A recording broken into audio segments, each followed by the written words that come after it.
I'm Zell from Zell & Sons, and I'm just going to break down an education for you on your ideal depths, tables, girdles, and go over a couple of other things on the J report for a round stone diamonds. So your ideal depth range for a round stone is anywhere from 62.9% to 58.5%. Now, a lot of major retailers, well, the Tiffany's, Harry Winston's, Cartier, De Beers of the world, strictly buy and sell within this range.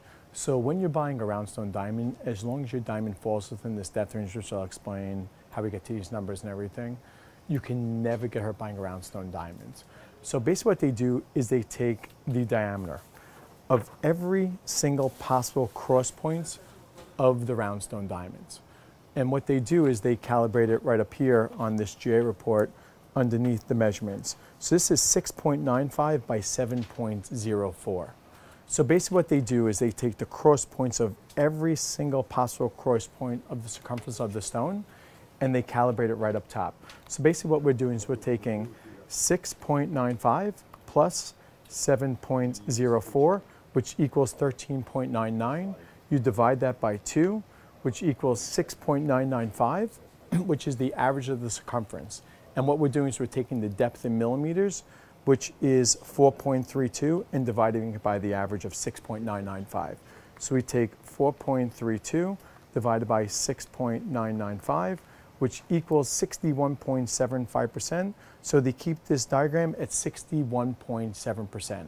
So basically what we're trying to do is maximize our weight and our brilliance. So anywhere within that 62.9% to 58.5%, we're maximizing weight and brilliance.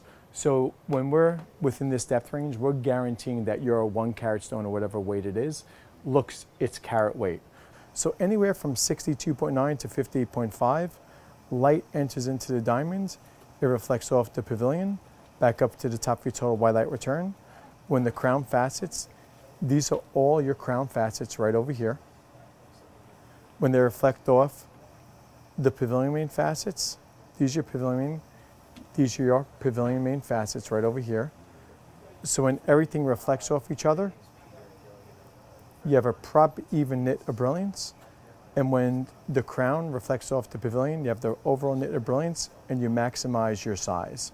So anywhere within that 62.9% to 58.5% maximizes weight with that knit of brilliance. Now let's say we go to my diagram to my right, which would be to your left, anywhere from 58% depth to, let's figure, 53%. Now what happens here is the depth gets less, the weight goes more in the surface area of the stone. So in essence, I always say carat weight is just the weight. It's not a size. The depth percent determines the overall millimeter size of your stone. So obviously as you get less depth, weight surface area goes more on the surface of the stone.